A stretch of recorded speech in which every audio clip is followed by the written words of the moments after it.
день, я Савайло Анатолій. Запрошую підписатися на мій канал YouTube. Кому цікава тема електроінструменту, запрошую в відкриту групу Viber, де ми обмінюємося досвідом. До вашої уваги хочу розповісти про оновлення серії кутових шліфмашин в простонароді болгарок від торгової марки Bosch. З'явилися ось такі три нові кутові шліфмашини, відповідно GVS 12125S, 14125S і 17125S. Я детально зараз спробую розповісти, чим вони відрізняються, ну і плюси або і мінуси цих кутових машин, ну і взагалі асортимент кутових машин Bosch. Я рахую, що Bosch, в зв'язку з тим, що він забезпечує повноцінну гарантію, це дуже гарний вибір для любого майстра, в тому числі і для плиточників. Вони застосовуються у мене в різного роду слайдерах і інших машин для різу плитки. Тому майстри задоволені і, звісно, я рекомендую їх для користування. Зразу хочу розповісти про гарну новину. Bosch продав заводи в Росії, і Bosch, як і обіцяв, виходить повністю з ринка Росії. Не буде в країні терористів компанії Bosch. Хочу звернутися до всіх цивілізованих людей. Не беріть на роботу росіян, не спілкуйтесь з росіянами, не купляйте нічого російського і не продавайте росіянам нічого. Росія вторглась в мою країну. Росія вбиває українців. Росія – це країна-терорист.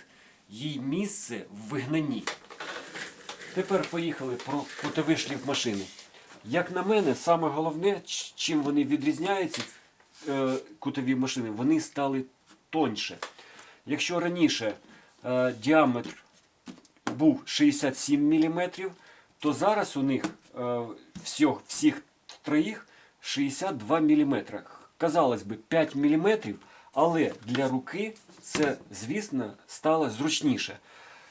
Ну, звісно, якщо у мене зріст 1,95 м, то мені, в принципі, зручно тримати і саму потужну кутову шліфмашину 19125CE, яка не знялась з виробництва, і дотепер вона випускається і присутня в лінійці кутових шліфмашин Bosch. Ну, я не знаю, чому вони залишили. 17, 14 і 12 замінені. Гарна новина. Крім того, що вони стали тонкіші, 14 і 17 випускаються в Німеччині. Вони залишили їх виробництво в Німеччині. Ну і відповідно і 19. Новина так собі. 12 вони поставили виробництво в Китаї. Звісно, це не тренд. Цього не можна робити. Невідомо, як себе Китай буде вести. Це не демократична країна. Але вони все ж таки поки розвивають китайський ринок і дають китайцям роботу. Тому і до нас надійшла ось така GVS 12125S оновлена. Ну, тут які особливості?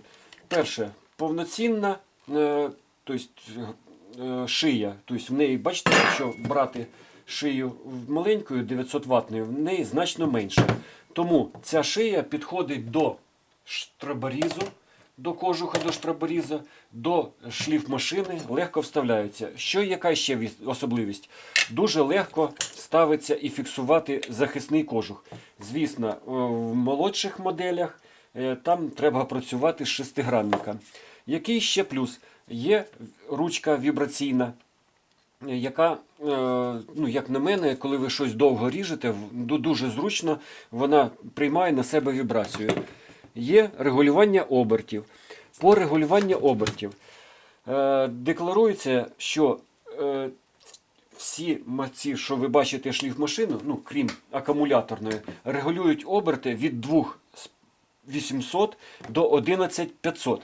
Єдина чомусь на 1212 вона регулює від 2800 до 12000 обертів. Невідомо чому так.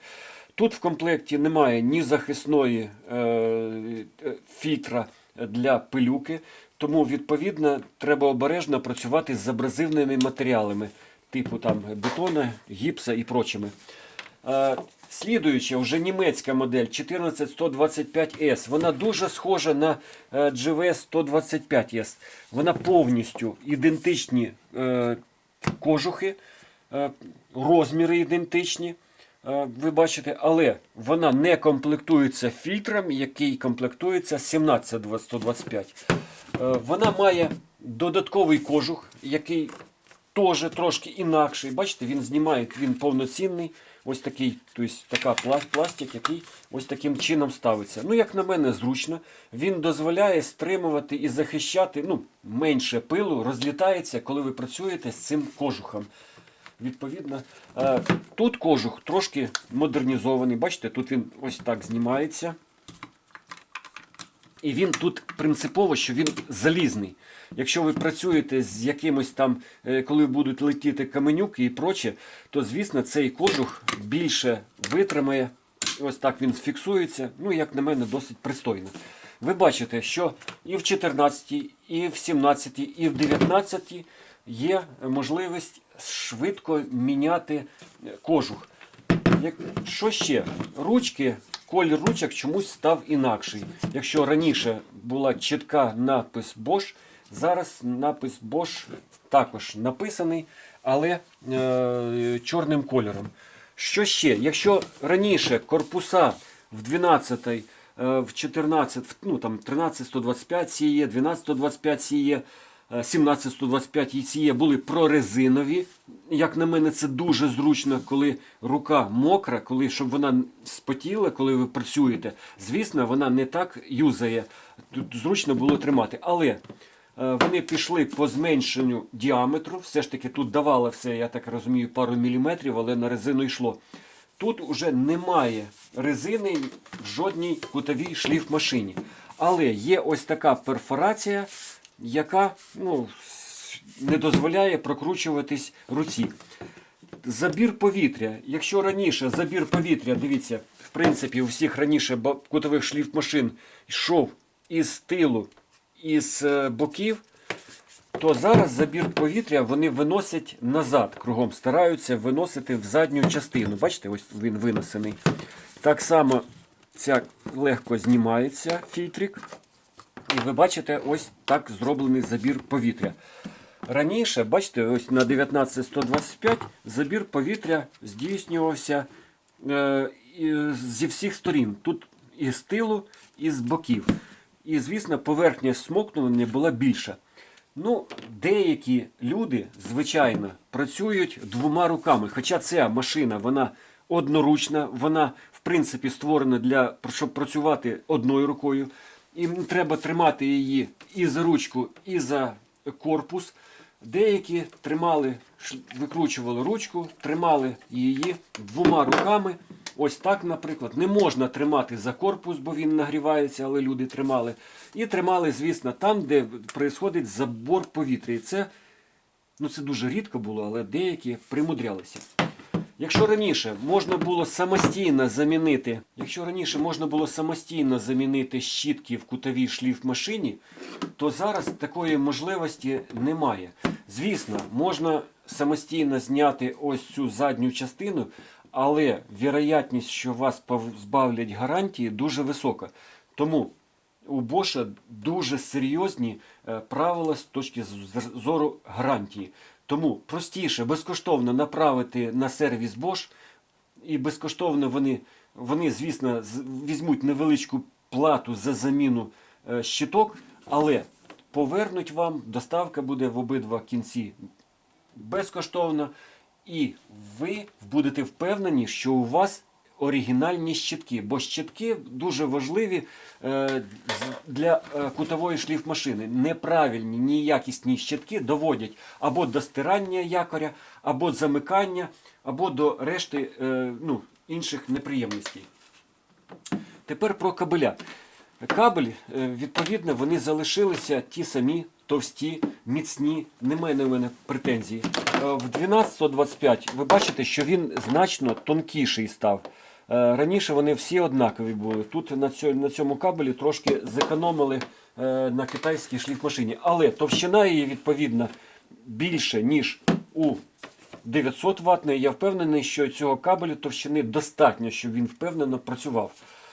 По товщині, якщо ви бачите, ось такі саме найпоширеніші машини для плиточника, для того, щоб тримати, це 9125S з регулюванням обертів. У неї товщина ще на 4 мм менше, ніж у більш потужніших. Тут, якщо тут 62 мм, тут 58 мм. І як на мене, це досить потужний, зручний інструмент для того, щоб працювати одною рукою. Звісно, є ще ось такі шикарні акумуляторні, легенькі кутові шліфмашини, яка мені дуже подобається. В неї ще тонкіший корпус, в неї обрезиновий корпус, у неї вже стоїть захист, така сіточка, щоб від бруду. У неї зроблена для швидкої заміни ось такий рычажок. Ну, досить якісний і зручний інструмент для роботи. Нагадую, що гарантія на цей інструмент 3 роки, але треба обов'язково зареєструвати на сайті Bosch. Тепер розповім трошки про електроніку, яка присутня. У всіх максимально зараз, тут вони забезпечені всіми видами захисту. Перше, тут якщо пропало світло або якимось чином, вони повторно всі 4 не запустяться. І навіть найменші 750 і 900 Вт також не запустяться, коли пропало світло. Це дуже гарно. Слідуюче, крім 900 і 750 в цих нових, вони при різній потужності пробують підтримувати оберти постійні. Мало того, що вони регулюються у всіх, є стабілізація постійних обертів. Якщо більше оберти, зазвичай в таких болгарках вони менше становляться, не так швидко крутяться.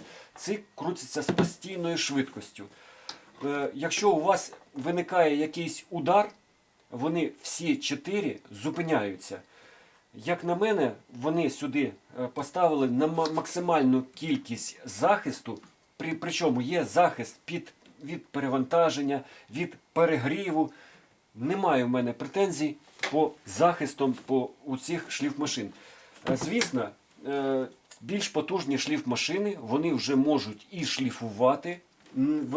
Ці маленькі, вони, звісно, коли шліфують, вони шліфують вже, звісно, на невеличких обертах, вони нагріваються. І для того, якщо ви хочете шліфувати або працювати по бетону, звісно, вам або штроблення, вам треба брати потужні шліфмашини. Звісно, найкраще це 1925, але зазвичай вистачає і 1200 Вт, це мінімум для того, щоб шліфувати або різати бетон. Але, звісно, для того, щоб різати бетон, краще застосовувати ось такі шикарні кожухи. Щоб виконувати штроблення, відповідно, і присутні різні кожухи. До вашої уваги найдорожчий, як на мене, найякісніший, за допомогою якої можна регулювати глибину на коліщатах. Він дуже легко вставляється і зафіксовується тут ручкою або окремим болтом, як кому зручно. Звісно, ручку прикрутили і вона його зафіксували. Як на мене, дуже зручно і дуже якісно. Звісно, якщо шліфувати, у Bosch є ось така насадка для шліфування. Вона також ось так зручно ставиться, провертається, натискаєте, щоб ось так ви поставили, і вона тримається. Ви можете сюди або коронку поставити, або черепашку з підошвою. Різні види. Тут знімається частина, якщо кудись треба підійти.